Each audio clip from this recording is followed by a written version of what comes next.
Com você. Vamos lá. Oi, pessoal. Estamos aqui conosco a nossa madrinha, professora doutora Verônica Borges Capel. Eu vou apresentar uma, depois vou apresentar a outra, tá? A professora Verônica e a Júlia, a enfermeira Júlia, eles vão falar conosco sobre a residência multiprofissional e a atuação na atenção básica. A professora doutora Verônica, ela é madrinha do CESAM, participou do CESAM quando ele ainda era um projeto, né? Assim, um sonho para nós.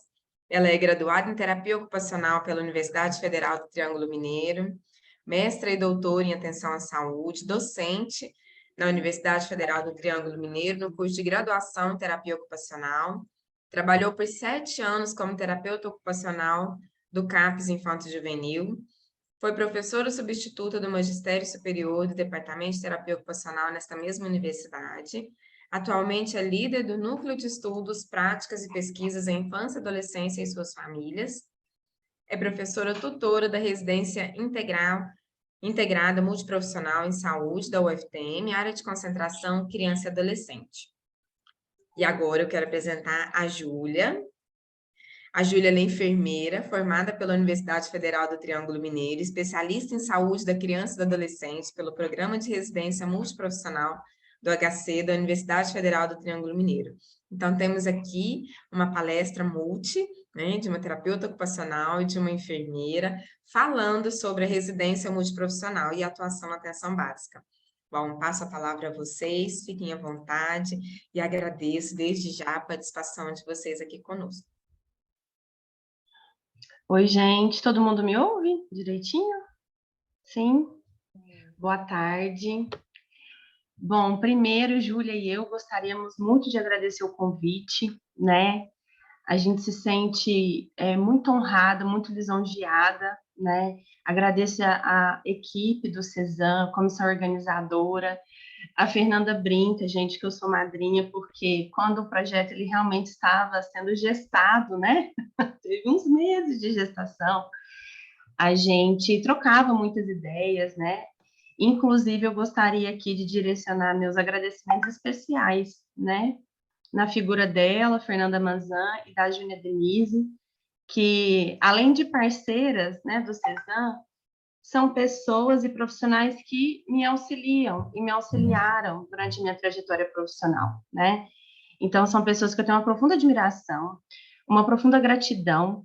Então, estar aqui neste evento é mais do que estar palestrando, né? Eu acho que nossa palestra, né, Júlia, eu acho que é mais uma conversa mesmo, até porque o tema é um tema muito inovador para nós duas, tutora e ex-residente, né?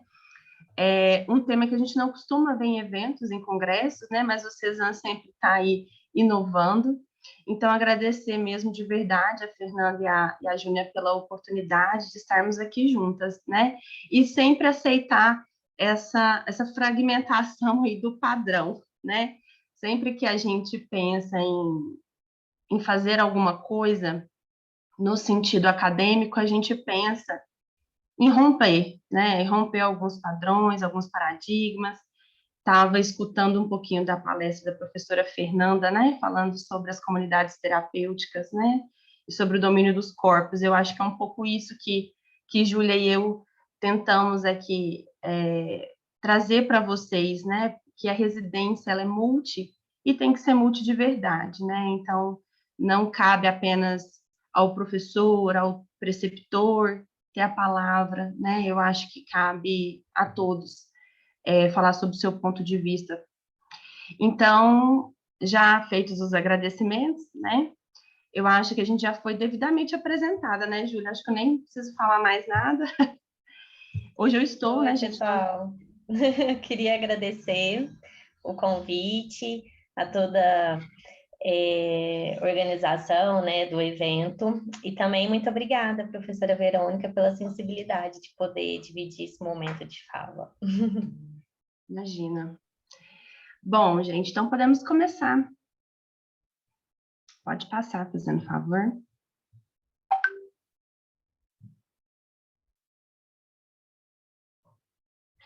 Bom,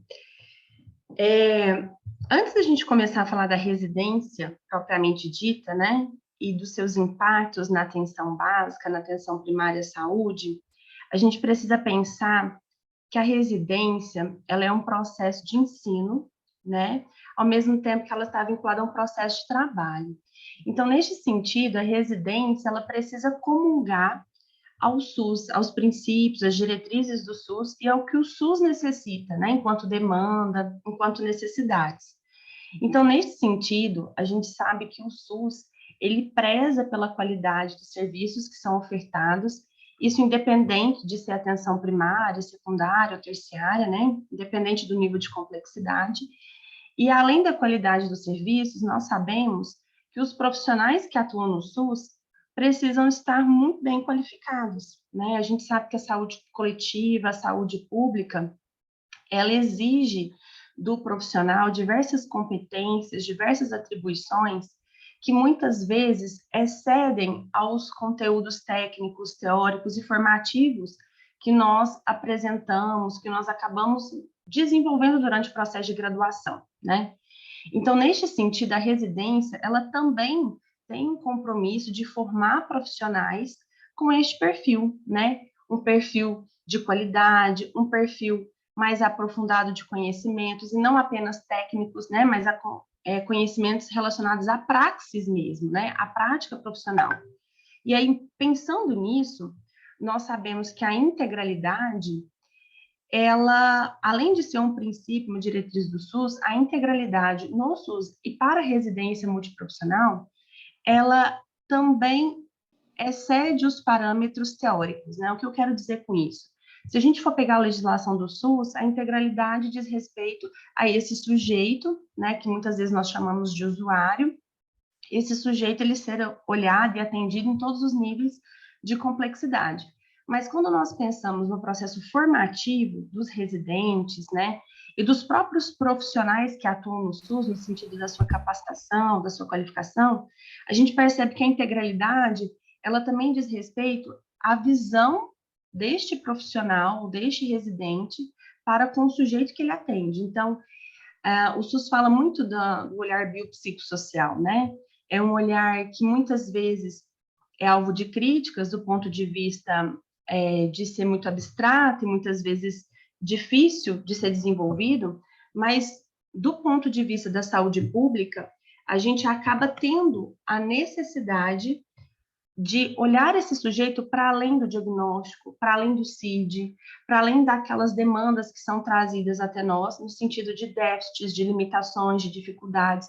Então, olhar esse sujeito para além da fragmentação, né? Saúde mental e saúde física, como a gente estava falando aqui, né, das comunidades terapêuticas, olhar esse indivíduo para além da problemática que é trazida por ele, e sim também pela família, olhar esse contexto de vida, esses determinantes, muitas vezes sociais e culturais, que acabam influenciando de forma positiva ou negativa nesse desenvolvimento, tanto da vida, né, de qualidade de vida, quanto de saúde.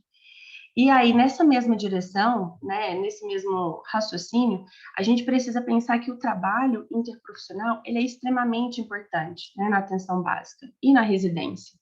A partir do momento que eu consigo ver esse sujeito de uma forma mais integral, mais complexa e mais holística, eu entendo que eu preciso da enfermagem, eu entendo que eu preciso da psicologia, eu entendo que eu preciso da nutrição, que eu preciso do médico, que eu preciso do agente comunitário de saúde, que eu preciso do técnico de saúde bucal. Então, a gente começa a vislumbrar uma complexidade do SUS muito maior do que aquela que está na legislação, né? Uma complexidade muito maior do que muitas vezes nós aprendemos na nossa formação. Então, neste sentido, que eu estou aqui direcionando o olhar para vocês, é só para a gente poder entender como que a residência multiprofissional, ela chega até o SUS. Por que que existe uma estruturação da residência voltada para o SUS, que é ancorada em um tripé, que a Júlia vai explicar direitinho, né, que são os tutores, os preceptores, os residentes, e por que a legislação, que a Fernanda Manzano também falou nos comentários da palestra da professora Fernanda, são tão importantes, porque estamos ancorados nas políticas públicas, estamos vinculados. Então, como a residência ela é um processo formativo relacionado, inclusive, ao Ministério da Educação, vinculado ao Ministério da Saúde, nós precisamos também atender às necessidades do SUS. Pode passar, por favor.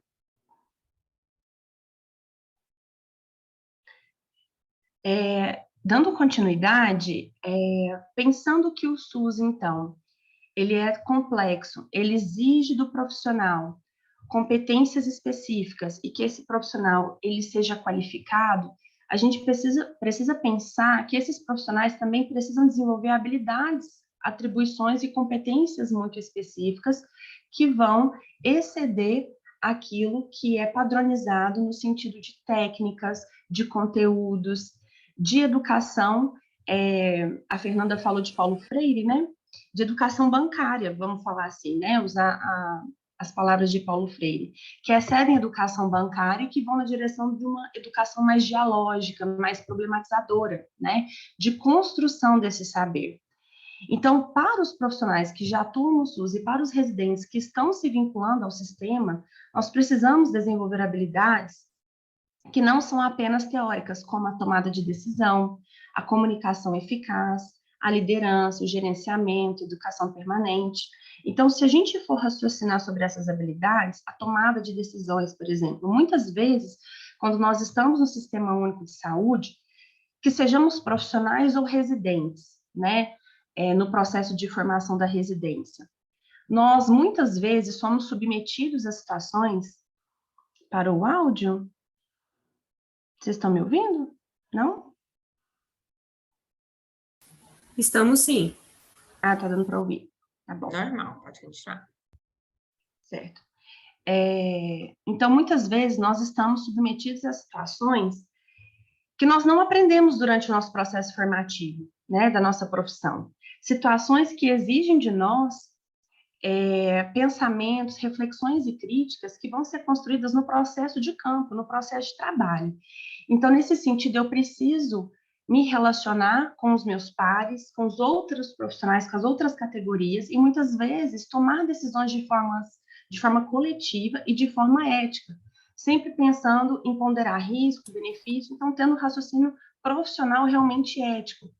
Nem sempre essas decisões, elas são previstas, né, na nossa formação ou no nosso processo de ensino e aprendizagem da nossa categoria profissional, seja ela qual for.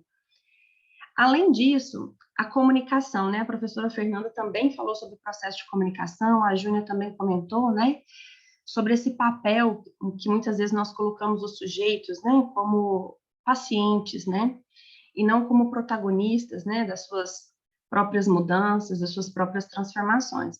Eu não vou me aprofundar muito na comunicação, porque ela é bem complexa, mas para a gente só poder entender a nível do SUS... tá ok. O áudio voltou, então. A nível do SUS, a comunicação aqui, que a gente se refere, não é simplesmente a transmissão de conhecimento, né, ou de informações.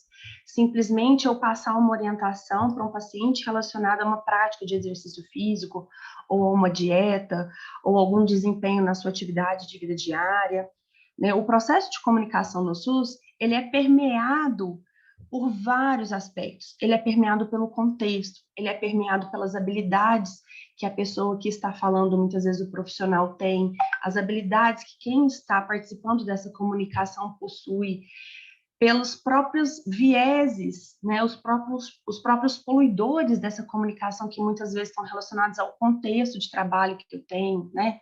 Se eu tenho um setting terapêutico, se eu tenho um setting seguro, se eu tenho uma sala em que eu possa atender, se eu tenho que dividir sala, né? Então, o processo de comunicação aqui no SUS, ele precisa ser construído, porque nem sempre aquilo que a gente fala é aquilo que o outro escuta.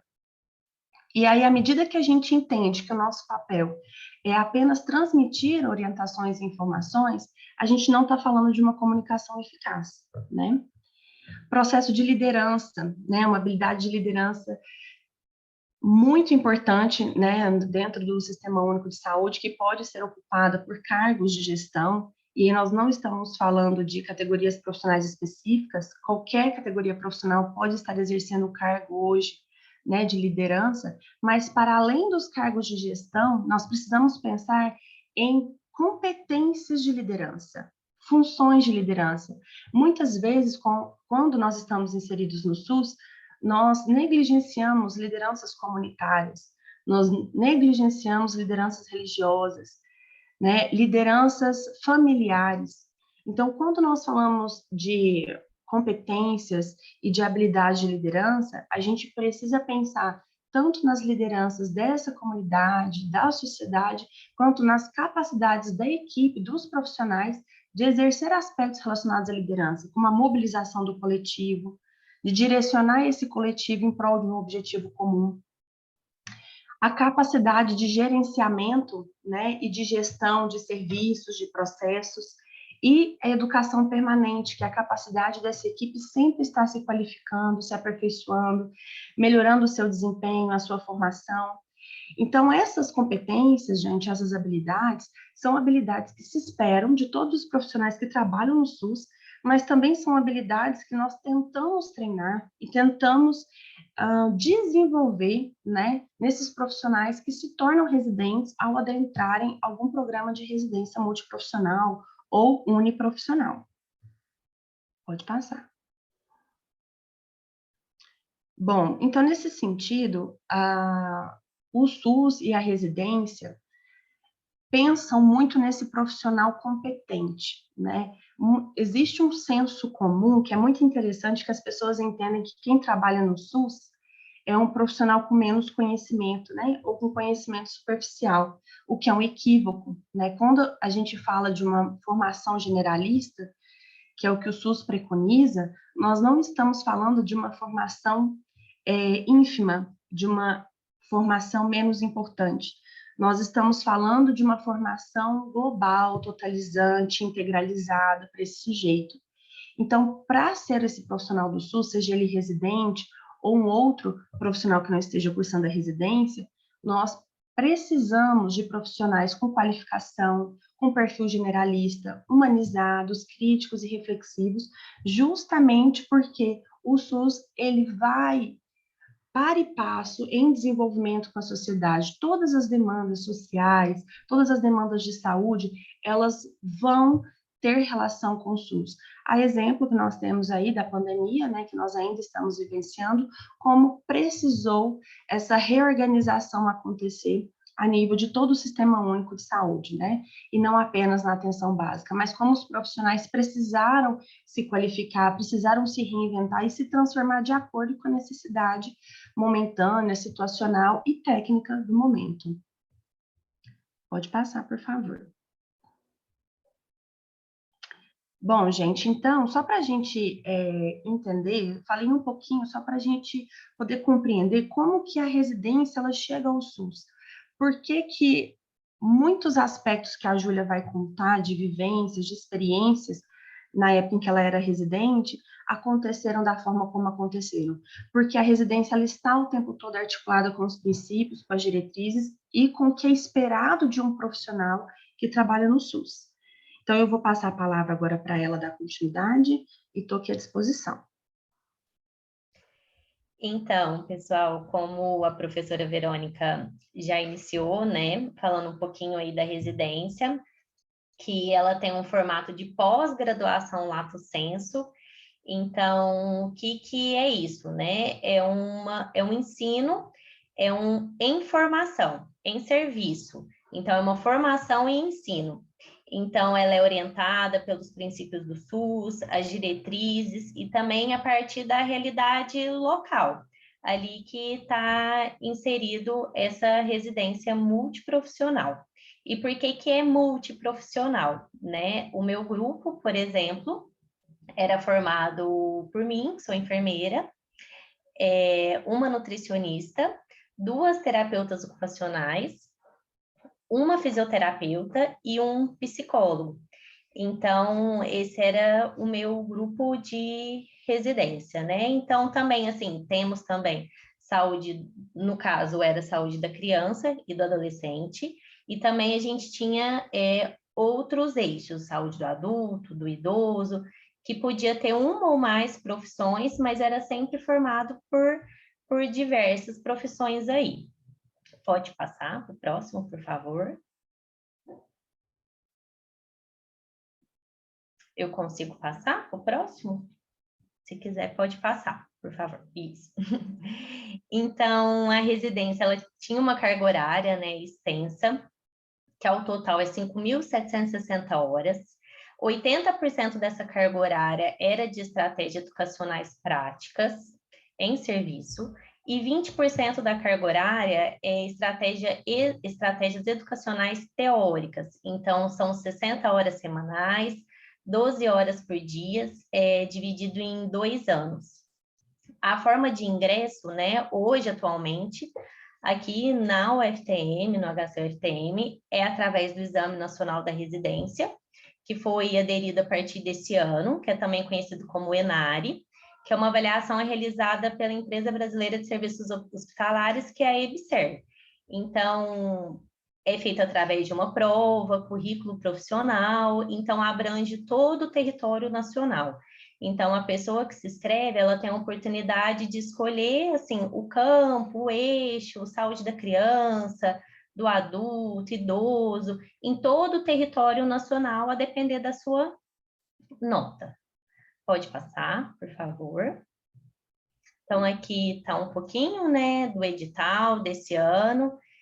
Como eu falei, é uma prova única, né, para o nacional. Então, a prova é realizada.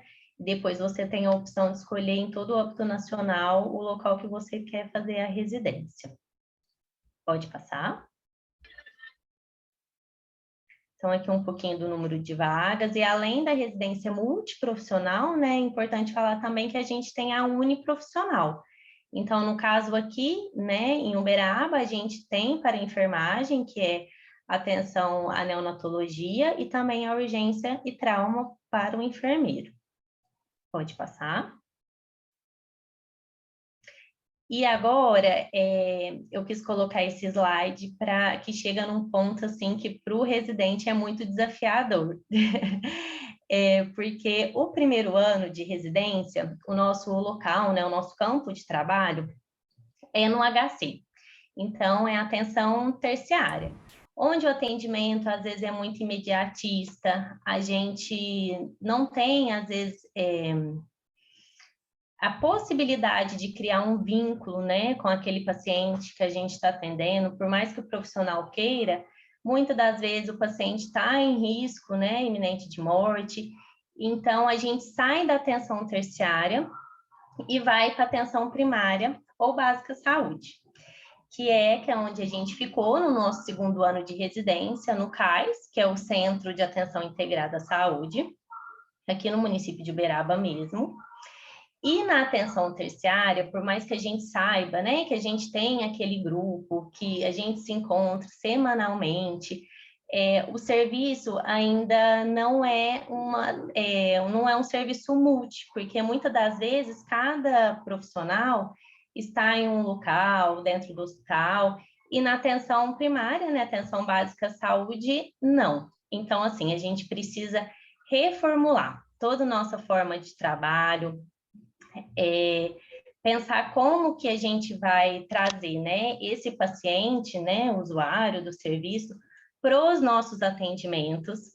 E aí, uma das coisas que a gente, assim, pode resumir esse segundo ano é o acolhimento. Por quê? Principalmente a criança ou adolescente, ele nunca vem sozinho para um atendimento, né? Ele sempre vem ou com responsável, um familiar. Então, a gente precisa acolher de uma forma que aquele núcleo ali, ele passa a confiar no nosso serviço e, assim, dar uma continuidade para o tratamento, para a saúde, que a gente também preconiza muito a prevenção e a promoção da saúde, né? Então, assim, por mais que às vezes no ano anterior ele tenha passado o ano todo com o grupo, ali no próximo ano nós fomos umas carinhas novas ali. Então, a gente precisava dar continuidade nesse serviço, né? A gente precisa dar continuidade, a gente precisa englobar novos usuários, novos pacientes, e também, assim, a gente pegou uma transição da pandemia. Então, no ano anterior, os residentes, eles não conseguiram fazer grandes mudanças ali no cenário e precisaram até retirar algumas coisas por causa do contato, né? Então, assim, nós conseguimos incluir novas atividades, dar continuidade em outras, e a palavra acolhimento, eu acho que define muito ali a nossa atenção, o nosso tipo de serviço prestado, porque a partir do acolhimento que você dá para aquele núcleo, né, familiar, para aquela criança, para o adolescente, é o que vai fazer ele ter confiança e criar o vínculo, né, com o nosso grupo. Pode passar. Então, aqui eu trouxe um pouquinho das atividades que a gente conseguiu desenvolver nesse segundo ano e algumas que já são da residência mesmo, né? Então, tutorias e aulas teóricas semanais. Então, toda semana a gente tem esse encontro. E com quem são esses encontros, né? Como a professora Verônica disse, existem os residentes, que estão ali, né, no campo, no local de prática, todos os dias, os preceptores, que são esses profissionais que já são da rede, que já são da atenção hospitalar, nos apoiando ali, né, para poder fazer um serviço de qualidade, tirar as dúvidas, e tem os nossos tutores, que são os nossos professores, né, da UFTM, que também toda semana a gente discute os casos, temos as aulas teóricas. As aulas teóricas, elas já são pré-estabelecidas, mas assim, com o passar do tempo, a gente consegue ir modificando. Então, ver o que mais o residente, assim, está em dúvida, qual que é o tema, o que mais tem aparecido. Então, a gente consegue ter esse gancho, assim, né, durante o ano. O ambulatório multiprofissional, que é um ambulatório só do residente, então, como eu disse, era só do meu grupo da residência, e assim, foi uma experiência e tanto, porque a gente aprendeu, como a professora Verônica falou também, é muito mais do que a comunicação, não é só verbal, né? Então, com o passar do tempo, a gente, assim, pelos olhares, a gente já conseguia entender o que o outro colega qual que era o momento do outro colega falar, ou até assim, isso eu acho que é mais da nutrição, cabe mais à nutrição. Isso cabe mais à terapia ocupacional. Então, esse ambulatório foi muito enriquecedor, assim, tanto pessoal quanto profissional. O ambulatório de medicina de família, que já acontece no CAIS também.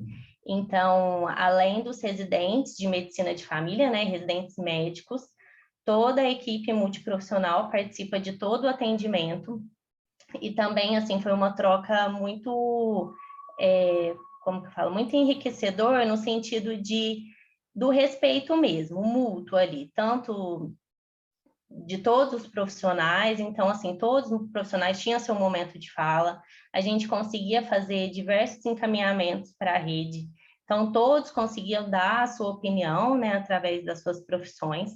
Então, foi um ambulatório, assim, maravilhoso.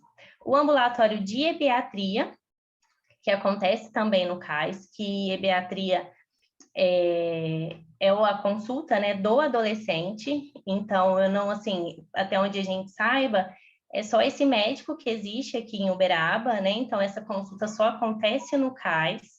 Então, o adolescente, ele era atendido e acontecia em 2 momentos, a consulta de ebiatria. Primeiro momento com o acompanhante, o segundo momento só com o adolescente. Então, ali, às vezes, o adolescente conseguia expor mais o seu problema, ele tinha liberdade, se sentia seguro, e também todos esses ambulatórios a gente poderia encaminhar para o nosso ambulatório multiprofissional para dar continuidade no atendimento. O ambulatório de puericultura, né, que é o primeiro ano ali da criança, principalmente crianças que vêm, né, de uma internação da UTI neonatal, do Hospital Escola, era acompanhado ali também. Pode passar, por favor.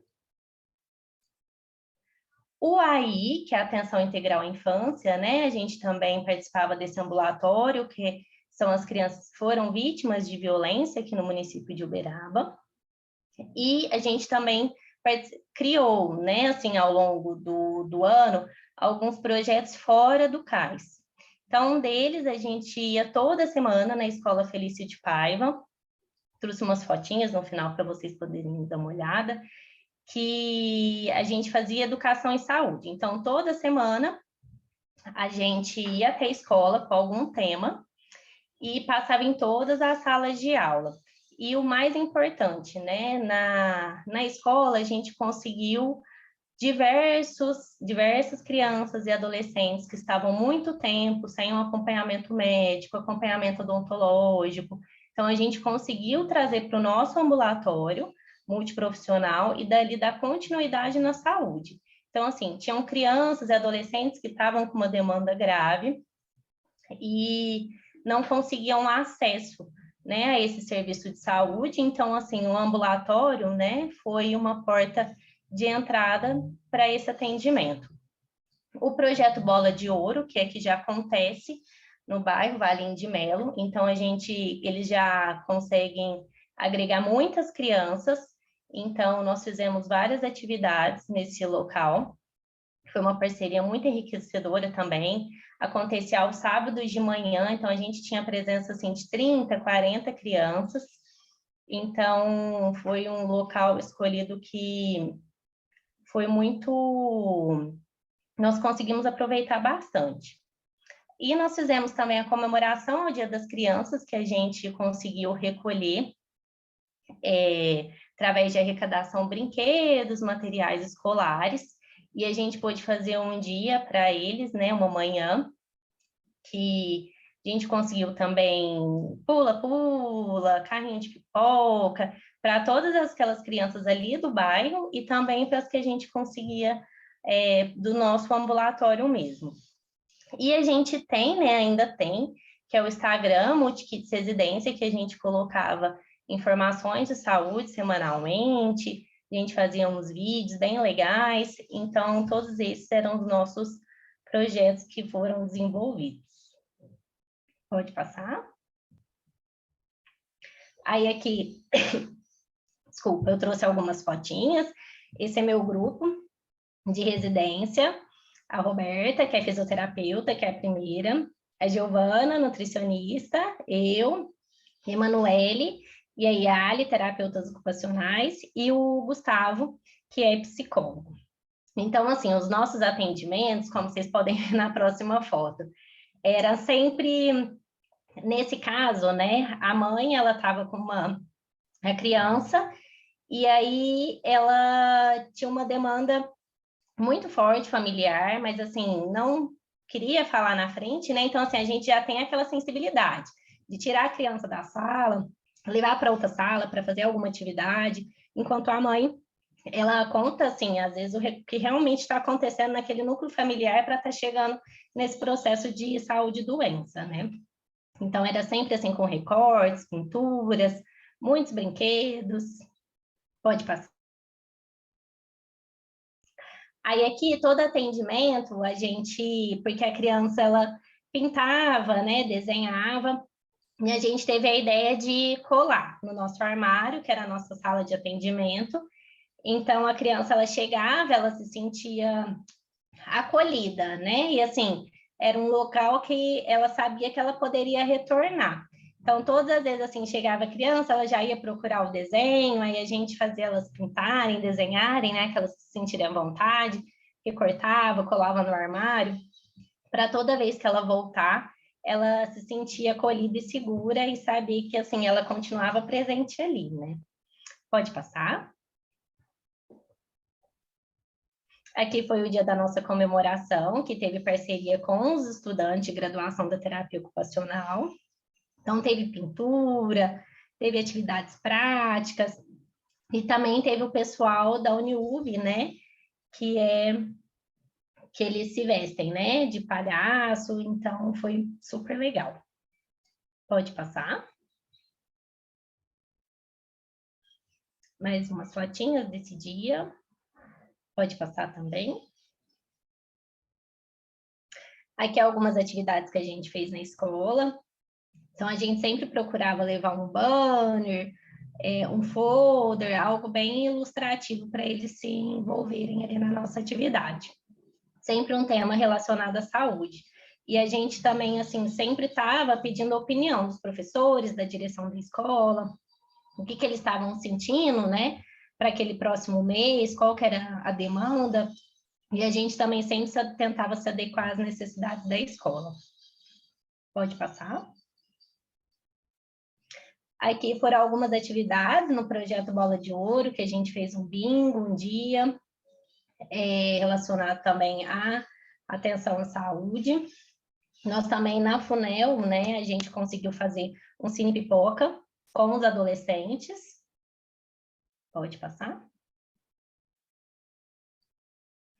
Aqui também a gente fez alguns folders, né, que a gente entregava em datas comemorativas, ou no posto de saúde mesmo, ou na escola. Então, assim, a gente sempre tentava fazer algo para envolver tanto as crianças quanto os adolescentes, os familiares, para todos participarem dessa construção aí no cuidado da saúde. Pode passar? E é isso. Bom, gente, a gente quis trazer um pouco mais de prática, né? De possibilidades aí de atuação da residência. Como a Júlia mesmo disse, é importante a gente enfatizar que cada programa e cada universidade funciona de uma maneira, né? Como a Júlia falou, aqui na UFTM, por exemplo, nós temos as áreas, né? Por fases da vida. Então, nós temos a saúde da criança e do adolescente, que foi onde a Júlia fez a residência. Nós temos a saúde do adulto, do idoso, mas nós temos programas e universidades que oferecem residências em áreas diferentes, como, por exemplo, em oncologia, em ortopedia, em hematologia, né? Então, a gente até colocou o print do site do ENARE, né? Exame Nacional de Residência. Acredito que devam ter muitos alunos aqui de graduação, não sei, então, para dar realmente um norte para vocês, assim, porque algumas instituições, né, de nível superior, elas já se vincularam ao ENARE, outras não. Então, no site a gente consegue ver as instituições parceiras, né, do ENARE, e vocês conseguem também entender um pouquinho qual área vocês desejam escolher, o número de vagas e tudo mais. Mas todas as ações da residência, elas são pactuadas, né, nesse tripé que nós falamos de tutores, que são os professores da universidade, os preceptores, como a Júlia já disse, que são os profissionais que ficam na rede, né, e os residentes. Então, todas as ações, elas vão em direção dessa construção, mas elas são muito construídas pelos próprios residentes, né, e falando da residência da Júlia em si, foi muito que os residentes, o grupo dela da residência, entendeu que a comunidade precisava. Então, precisava de ações na escola, precisava de ações com os adolescentes, e a partir disso, eles foram construindo um trabalho, que é quando a gente fala da construção coletiva, né, comunitária, dialógica, eu acho que sai um pouco dessa fragmentação que muitas vezes nós aprendemos, né, durante o nosso processo formativo, e vai muito ao encontro da realidade do outro. E aí, pensando nisso, a gente percebe que a residência, junto com a atenção básica, esbarra em desafios e, ao mesmo tempo, muitas potências que a gente fala, né? A gente percebe que um dos desafios muito importantes são as contradições, né, entre a prática problematizadora, porque muitas vezes nós queremos os residentes críticos, reflexivos, protagonistas, e aí quando a gente chega no campo, às vezes a instituição limita, às vezes o serviço de saúde limita, às vezes o próprio sistema de saúde restringe, às vezes as próprias formas de construção de saúde pelas famílias também limitam as práticas, né? Então, a gente considera isso um desafio muito grande, porque, embora a gente queira práticas transformadoras, elas só acontecem em parceria com todos os atores envolvidos. Então, se a gente estava falando na outra palestra de novo, né, de comunidades terapêuticas, se a gente esbarra em processos de trabalho e serviços tradicionais, reducionistas, né, e biologicistas, a gente não consegue realizar um trabalho que proporciona mudanças e transformações reais, né? Então, acho que esse é um grande desafio, que eu acho que, inclusive, o Congresso se propõe a refletir e a pensar sobre, né? A formação, uma potência muito grande, que eu acredito que a residência, como ela é mais prática do que teórica, como a Júlia disse, 80% da carga horária dela é no campo, E a parte teórica, ela se pauta muito na discussão dos casos, na troca de experiência, né? Eu acho que foram aulas mesmo, são poucas as aulas, são mais essas trocas profissionais. Então, acho que o processo de formação acaba despertando essa criticidade, né, no residente, e acaba possibilitando que novas estratégias sejam implementadas, novas construções sejam feitas, mas ainda assim nós esbarramos também em processos hierarquizados, né, de construção do conhecimento, dos processos de trabalho, tanto por parte dos serviços de saúde como por parte da instituição, no caso da nossa residência da UFTM, né? E uma potência muito grande que a gente percebe na residência é a apropriação por parte dos residentes desses contextos de vida, né, dos familiares, desses determinantes sociais de saúde, das situações de vulnerabilidade que atravessam, né, todas as áreas. E não é a terapia ocupacional, a enfermagem, atravessa a saúde, a assistência social, a educação. Então, eu acho que quando nós estamos na atenção básica, com projetos, programas, iniciativas, nós temos que lidar diretamente com esses atravessamentos. E, às vezes, nós, enquanto profissionais, nós precisamos nos reinventar estratégias, formas de manejo, formas de lidar, estratégias muitas vezes essas que nós não encontramos amparadas na nossa formação da graduação. E aí, coletivamente, entre preceptor, tutor e residente, a gente consegue ir construindo, né, um trabalho mais voltado para as necessidades mesmo da comunidade. Pode passar. Bom, essas foram as referências que a gente utilizou nessa apresentação. Pode passar mais um, por favor. Eu trouxe essa frase, né, que eu gosto bastante, que é: o que eu faço é uma gota no meio do oceano, mas sem ela o oceano será menor. Então, eu acho que, assim, que engloba tudo que a gente viveu nesses 2 anos de residência. Como a professora Verônica disse, muitas barreiras, né, a gente tinha ali, ou muita coisa, assim, o residente, ele pretende fazer, mas não consegue, por diversos motivos. Mas eu acho que a gente conseguiu, assim, criar vínculos muito afetivos, tanto com profissionais, quanto com familiares, né? Então, assim, a presença, ela gera demanda, e era isso que a gente queria. Então, assim, a gente queria estar também fora ali dos lugares, do CAIS, e trazer, né, todo mundo para esse cuidado em saúde. Então, por mais que a gente cuidasse da criança, do adolescente, o familiar, o responsável, ele nunca era esquecido. Então, assim, a gente conseguia encaminhar ele também para algum atendimento de saúde que ele necessitava no momento. Então, eu acho que não, assim, eu acho que nada é 100% perfeito, mas eu acho que a gente conseguiu fazer um trabalho muito bonito e que, assim, sem ele, eu acho que todo mundo seria muito diferente ali, né? Se a gente fosse todos os dias fazer a mesma coisa, né? O atendimento, né? Muito engessado, talvez a gente não conseguiria ter tido tantos atendimentos assim. Então, fazendo um levantamento, a gente fez mais de 300 atendimentos nesse 1 ano, né, no CAIS. Então, eu acho que todos eles teve uma importância muito grande, assim, enriquecedora, tanto pessoal quanto profissional. E é isso. Que palestra linda. Nós que agradecemos, Verônica, Júlia, muito obrigada. Obrigada por ter estado aqui conosco, né? Obrigada por trazer a experiência de vocês. E assim, a palestra de vocês vem fechar o congresso que a gente se propôs a falar sobre o SUS. A gente conversou sobre hospital, sobre prematuridade, sobre CAPS, ambulatórios e a atenção básica precisava falar da formação também, né? Então a gente juntou essas duas temáticas, né? A atenção básica e a residência. Júlia, ouvir a sua experiência enquanto residente enriquece esse momento. E nós temos muitos congressistas aqui que são acadêmicos. Gente, vamos colocar aí. Quem for acadêmico, levanta a mãozinha aí, por favor. Para o pessoal saber, para os palestrantes saberem, né? Quem é acadêmico aqui. Olha o tanto. E vai aparecer, vai colocando aí no chat, gente. Quem for acadêmico, quem tiver na academia de alguma forma, né? Lá como professor também. Mas, enfim, a gente buscou vocês, né? Fomos lá exatamente para fazer esse link.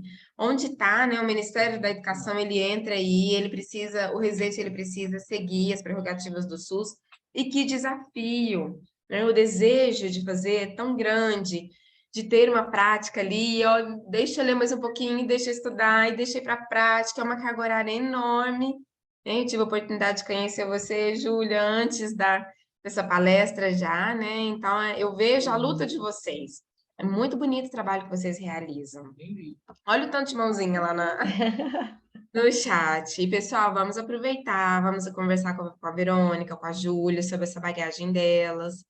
Os comentários aqui no chat, eles estão falando parabéns, trabalho lindo na residência, lindo trabalho. Que trabalho lindo, Júlia, adorei as ideias, parabéns. Eu sou Obrigada. psicóloga atuante na clínica e na atenção primária. Ai, que legal. Que legal, gente. Ju, quer comentar? Peraí que a Júlia vai fazer um comentário também.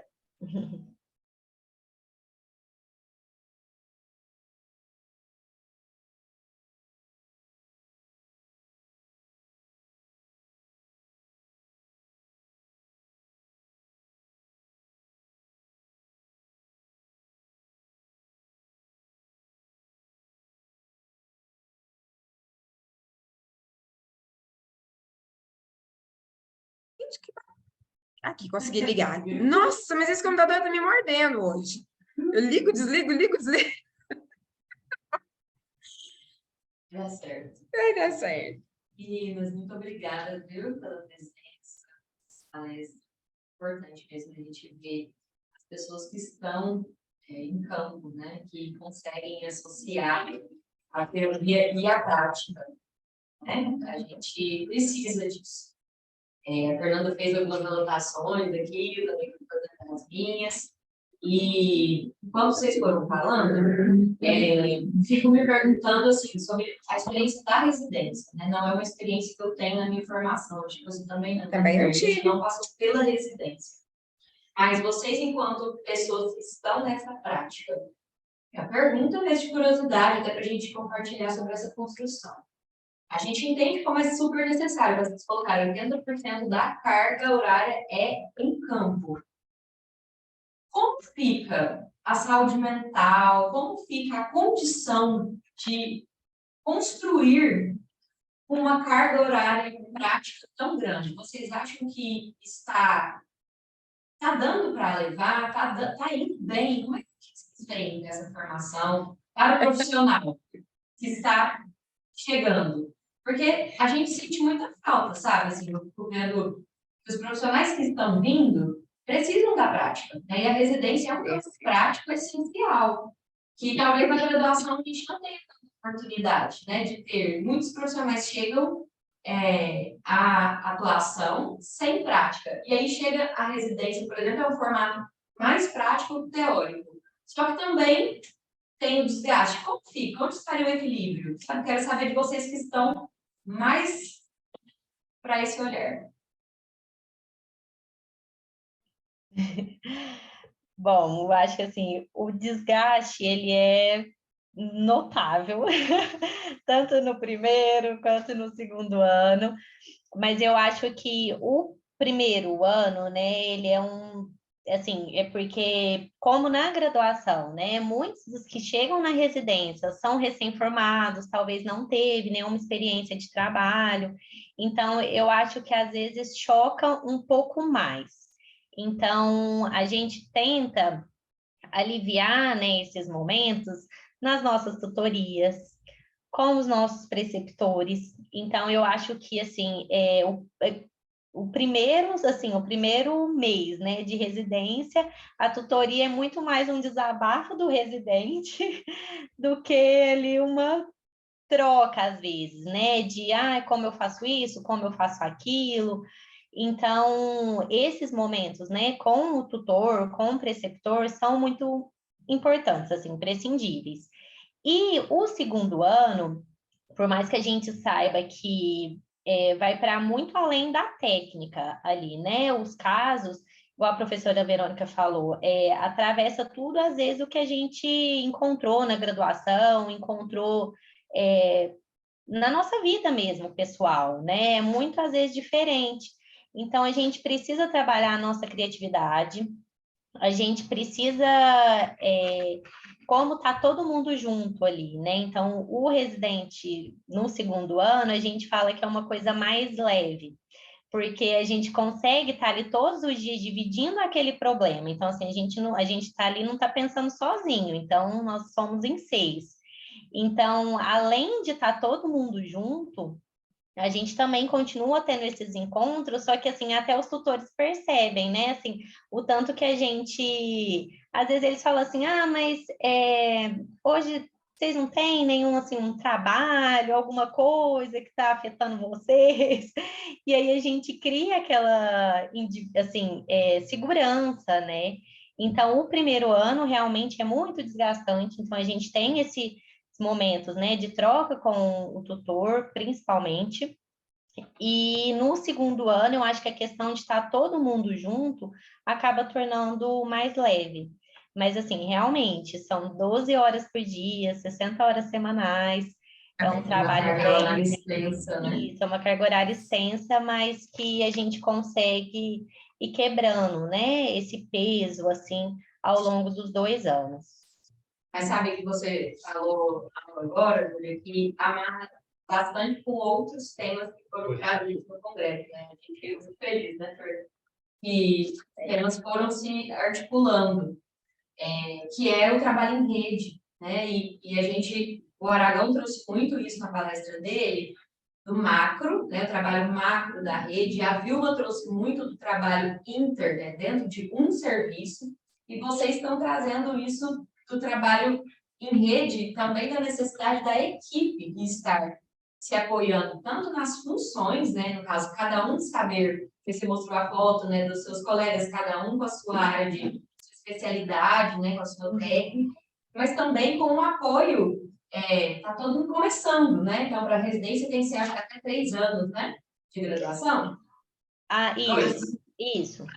2, 3 anos de graduação para poder se candidatar, né? Então, são pessoas que estão começando a vida, né, profissional, aí nem sempre tem segurança, a gente sabe, né? Nos primeiros anos de formação, a insegurança ainda é comum, né? A gente está começando, a gente precisa de referências ainda, e a presença do tutor é essencial, né? Então, isso que você vai trazendo é muito importante para a gente ver que a prática ajuda a consolidar, ajuda a trazer a segurança, a maturidade profissional.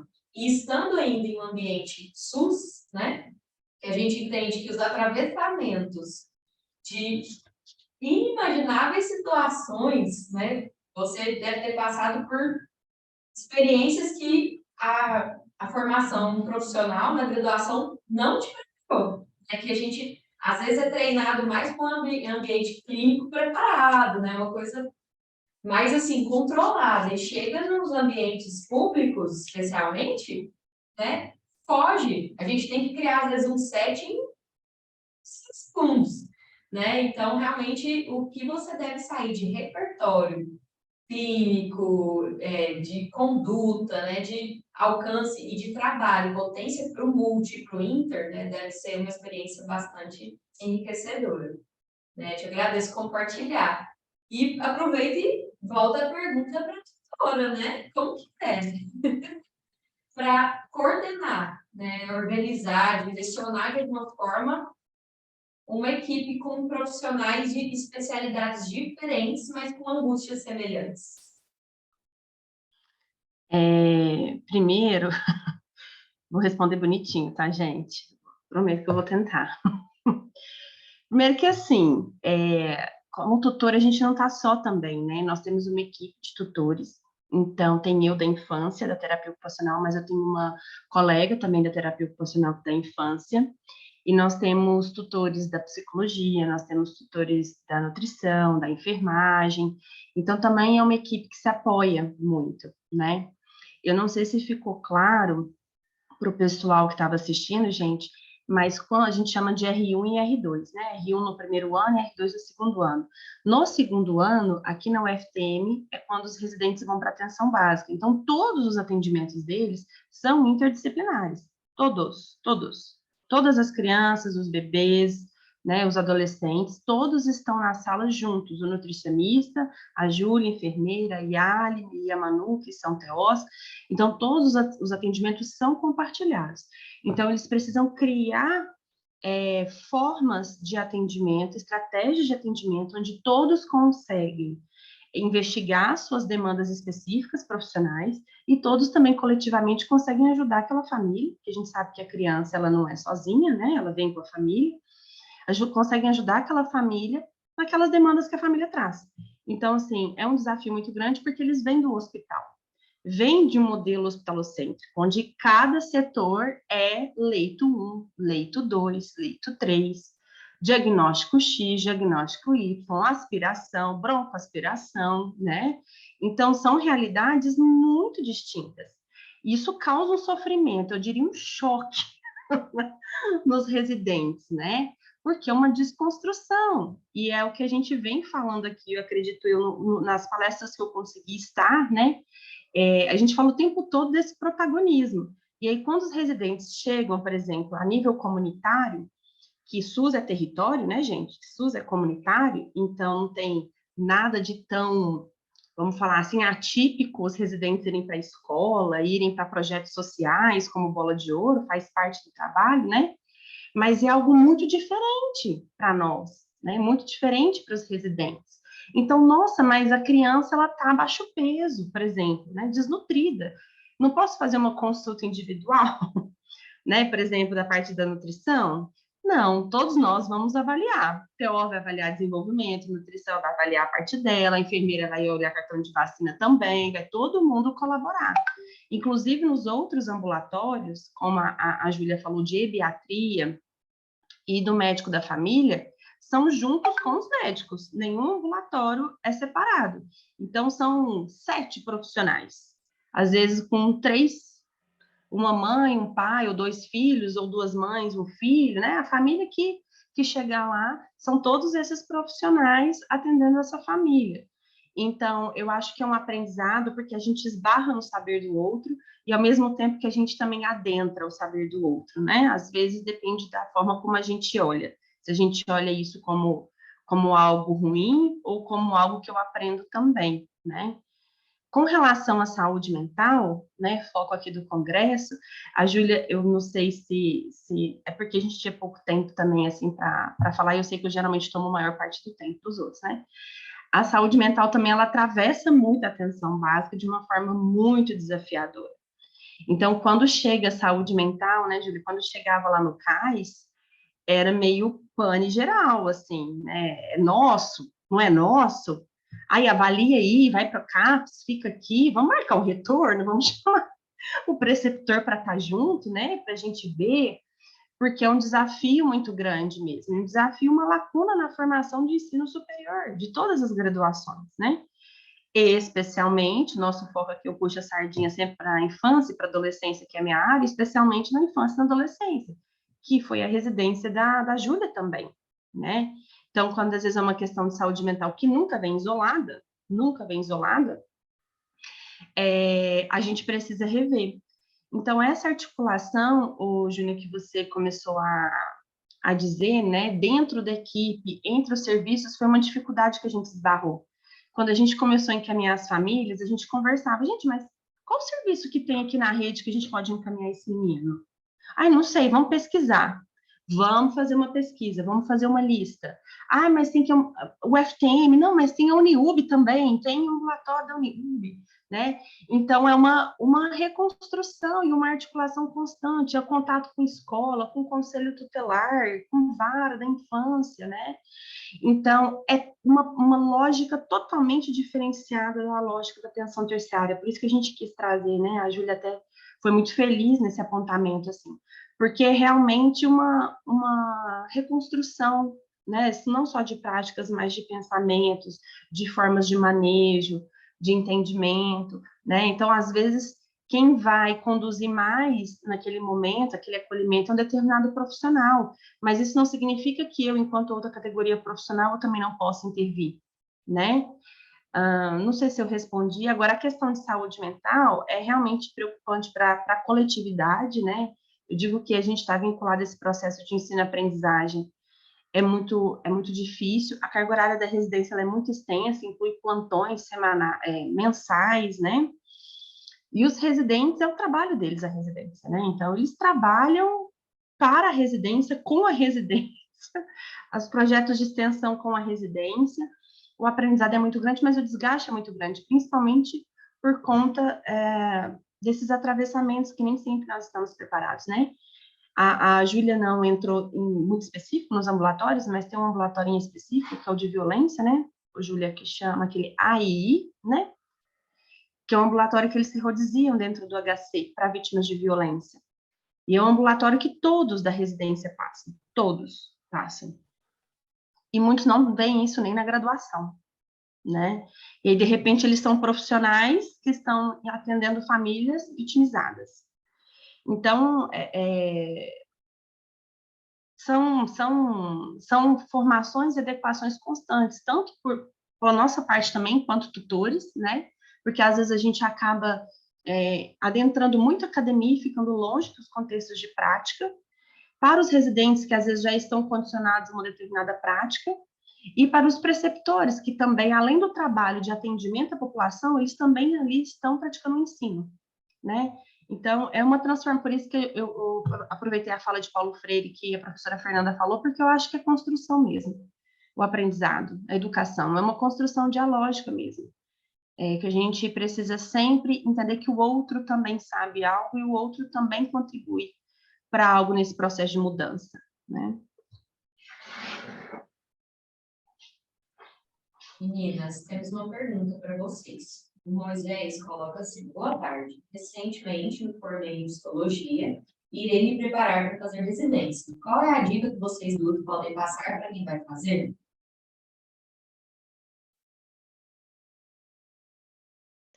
Eu acho que o primeiro, assim, né, muito gás, vontade de trabalhar, e também ir com o coração aberto, né, assim, as novas experiências, que pensando nesse formato, né, que é a residência daqui, em trabalhar em grupo, né, que não tem como, às vezes a pessoa pensa assim, eu não gosto de trabalhar com ninguém. Mas na residência não tem como, você vai trabalhar. Então, assim, e tentar tirar o maior aproveito disso, né? Das outras profissões, das outras experiências. Então, assim, entrar com gás total, muita criatividade também, tentar trabalhar isso, porque a gente vai precisar, e assim, coração aberto mesmo às novas experiências. Bom, eu não sei se o Moisés se referiu ao processo seletivo. Se for o processo seletivo, políticas públicas, estude políticas públicas, todas elas, né? A gente acha muito chato, né? A leitura é muito maçante, mas é o que realmente faz diferença, né? E com relação à prática, eu acho que é pensar que é uma oportunidade, não é nenhuma oportunidade, acho que é um salto profissional, de verdade, no sentido de experiência, porque você é um profissional formado, você responde como tal, né, autonomia, pelo conselho de cada profissão, mas ao mesmo tempo você tem o respaldo da universidade, dos profissionais que estão ali com você, né? Então, é uma autonomia, mas uma autonomia meio que assistida, vamos falar assim, né? Você pode, de repente, chegar e falar para o seu preceptor, olha, eu não aprendi a fazer essa técnica aqui. Você faz para eu ver como funciona? Por exemplo, a nível terciário. Né? Você tem essa condição, né? Porque você também é um profissional, mas você está aprendendo, você é um residente. Mas, ao mesmo tempo, né, você também tem uma responsabilidade. Se você não atender, na sua agenda, está na sua agenda, você vai ser cobrado por aquele atendimento, né? Então, eu acho que é uma experiência muito rica. E está realmente disposto à desconstrução, né? Porque a gente acha que a universidade Muitas vezes ela nos auxilia na desconstrução, mas algumas vezes ela nos encaixota também, nos limita. Ele complementou a pergunta, ó, o que pesa mais na seleção? A prova objetiva ou de título? Ou se isso depende do programa? A prova objetiva ainda hoje pesa um pouco mais, mas é sempre bom ter, assim, o título é essencial, né? Mas os títulos, igual eles colocaram ali, né? A Rayane colocou, os títulos complementam mesmo. Mas hoje a prova objetiva ainda pesa mais, tem um peso maior. O que a gente aconselha, gente, é ler o edital com muito cuidado. Cada edital de cada programa é diferente, né? Por exemplo, na pandemia, o processo seletivo foi totalmente diferente, as etapas, né, Júlia, da residência. Então, assim... Na pandemia, o título pesava mais, no caso, né? Aí então, hoje, mas a prova objetiva. Então, ler o edital com cuidado, as etapas direitinho, né? Porque vai depender muito do programa, lato sensu, da universidade que você está prestando, né?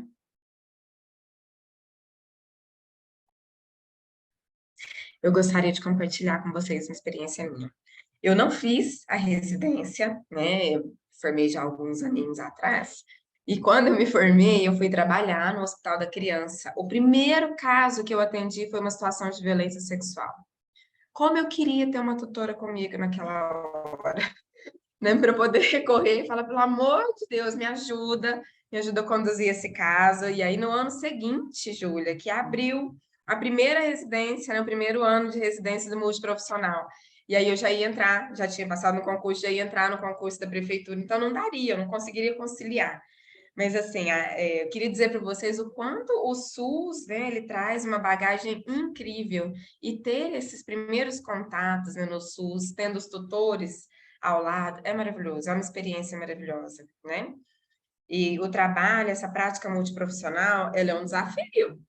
É muito prazerosa, depois que a gente aprende a trabalhar junto. Mas no começo é um super desafio, né? E eu queria ouvir de vocês, Júlia, o que você sentiu quando a respeito dessa prática multiprofissional? Verônica, o que você sentiu vendo os meninos passando por esse desafio?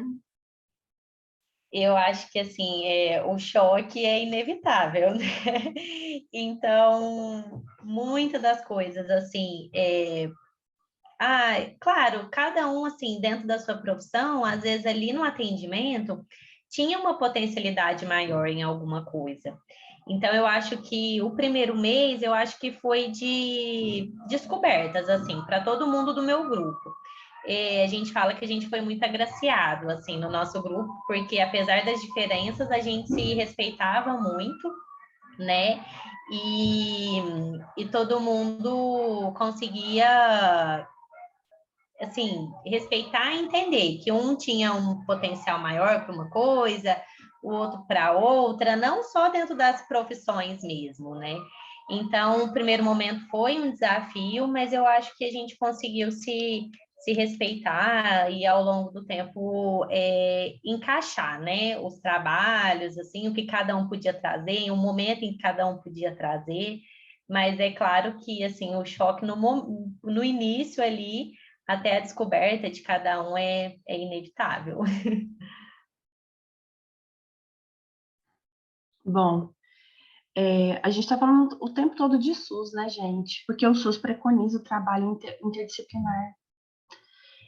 A preconização é o trabalho interdisciplinar. A gente que aprende a ser multiprofissional, né? A ser, entre aspas, sozinho, né? Fazer aquilo que eu fui preparado para fazer dentro da TO, dentro da enfermagem, dentro da psico, dentro da físio, né? Então, assim, eu vejo muita potência no trabalho coletivo. Eu acho que quando você falou muito bem, sabe, Fernanda, quando a gente consegue entender qual que é o meu espaço ali dentro do coletivo, né? E eu consigo me sentir parte sem me sentir invadida, né, profissionalmente falando, eu acho que é muito fácil. Mas até a gente chegar nesse denominador comum é um pouco complicado. Mas eu não sou TO, mas eu não sou psicóloga para perguntar. mas você não está perguntando porque você é psicólogo, você está perguntando porque você é profissional da saúde coletiva, né? Porque você precisa saber, porque isso vai interferir na condição de saúde, vai interferir na questão da água ser tratada, nas condições de moradia, né? Então, amplia, é o que a gente estava falando do contexto de vida, né? O que a gente estava falando das especificidades, né? Do SUS e da atenção básica, assim. E aqui eu gostaria de enaltecer também o papel do preceptor, né? Porque o tutor, muitas vezes, ele está dentro da universidade, ele não está lá com o residente. Na maioria das vezes, a gente está dentro da sala de aula. Alguns de nós estamos no campo por atividades também da graduação, né? Mas a maioria de nós estamos na universidade. E quem está ali na linha de frente, sendo modelo, sendo referência, abrindo as portas, ensinando o manejo, como que lança no sistema, como que faz um relatório, como que você encaminha. Não, mas eu tenho autonomia, eu posso criar minha agenda? Não, então eu quero a minha agenda aqui para eu controlar a minha agenda, né? É o preceptor, que muitas vezes ele é invisibilizado também pelo SUS, pelo sistema, né? Muitas vezes a gente acha que o preceptor, ele tem essa obrigação, né, de prestar esse serviço também voltado para o processo educativo, né? Na verdade, o preceptor ele é um parceiro, ele é tão importante quanto o residente, tão importante quanto o tutor, e muitas vezes é ele que está na linha de frente, é ele que vai resolver os problemas junto com o residente, né? O tutor vai ficar sabendo depois que já aconteceu o atendimento, né? Depois que o menino já te contou que foi vítima de violência, e aí o residente vai ficar mexido, às vezes vai querer se emocionar e vai contar na tutoria, que dali uma semana, na outra semana. Mas tudo aconteceu ali na presença do preceptor, então é um tripé mesmo, né? É um tripé que precisa ser muito melhor ajustado do que é, aliás, diga-se de passagem, né? Entre residente, preceptor e tutor. Nós temos alguns artigos publicados que falam dos papéis, né, diferentes de cada um desses atores, mas da importância da articulação desses atores, né? Tanto para o processo de aprendizado do residente, quanto do processo de cuidado, né, dos usuários do SUS mesmo.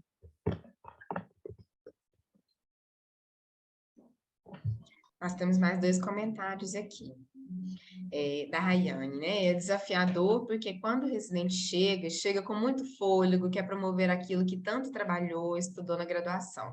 Mas é complicada a relação com os profissionais que já estão no território. Sinto muita resistência ainda.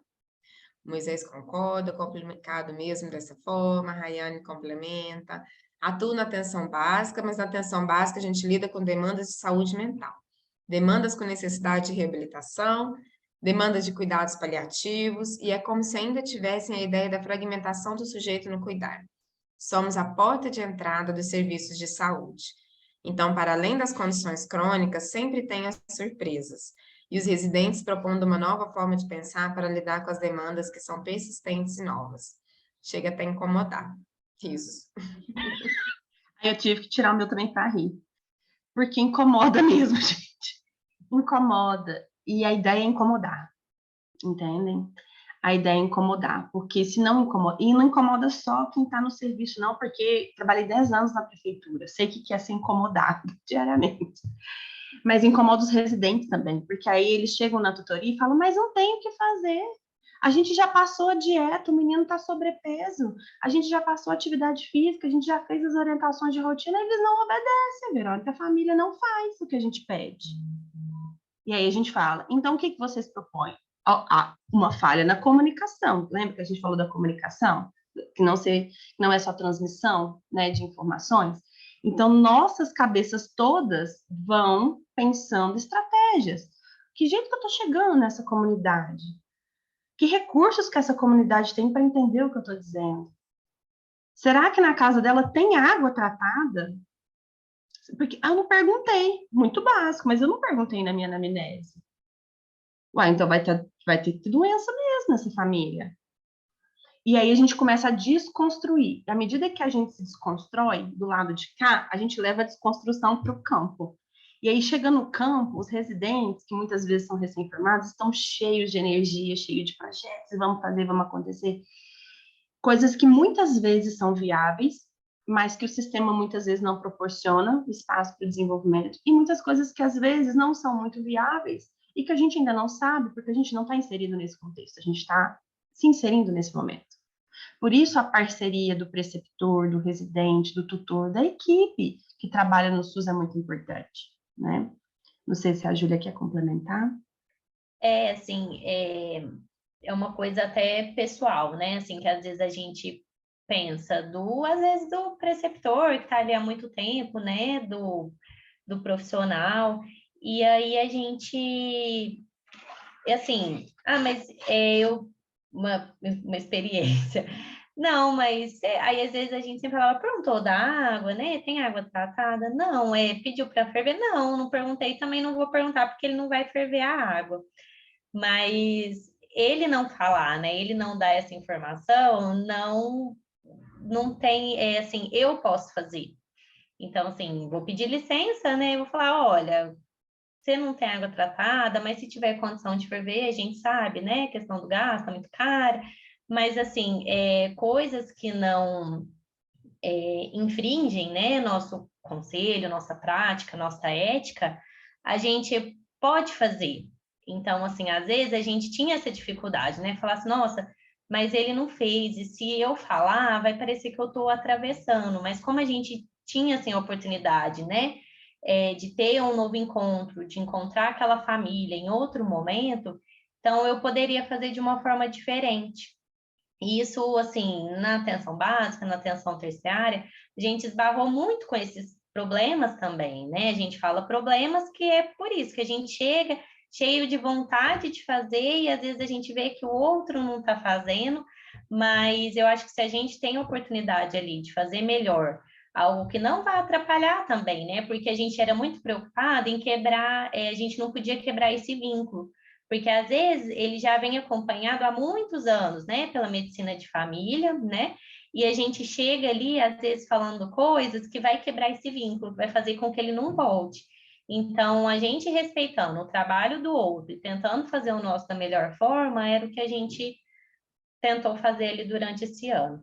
Não que não existiu, né, esses conflitos, mas a gente sempre tentava conversar e trocar ideia, consultores, preceptores, como que a gente poderia fazer isso sem também esbarrar no trabalho do outro, né? Sem infringir o espaço do outro e o serviço do outro.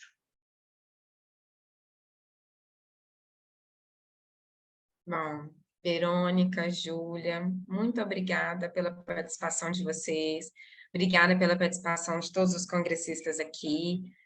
Foi nosso desejo fechar o congresso com essa fala, né, da prática e da formação, porque nós falamos de SUS, de políticas públicas, SUS, e aí, né, a gente precisava falar da formação também, o profissional que está chegando no SUS agora. Então, muitíssimo obrigada, foi uma fala muito enriquecedora e vem fechar com chave de ouro, né, o nosso congresso. Gratidão sempre. Nós que agradecemos, gente. Muito obrigada pela partilha. Estamos à disposição aí. Agradecer a Júlia pela parceria, né? Não só como residente, inclusive não é à toa que ela está aqui, né? Um excelente residente, profissional, mas por aceitar, né? Construir outras formas também de divulgar o conhecimento, que não seja só através das figuras docentes, né? Eu que agradeço. Foi muito importante, me senti lisonjeada de estar aqui. Muito obrigada, Júlia, por vir aqui compartilhar conosco a sua prática e muito sucesso aí nesse começo de carreira. Obrigada. Que Muito venham boas obrigada. experiências pela frente. Tomara. Vocês estão convidadas, Verônica, Júlia, para participarem agora das menções honrosas, aqueles trabalhos que se destacaram. Nós tivemos muitas submissões de resumos, e aí vou passar a palavra para a Júnia para que ela possa fazer essas menções honrosas. Tá bom? Então, um minutinho.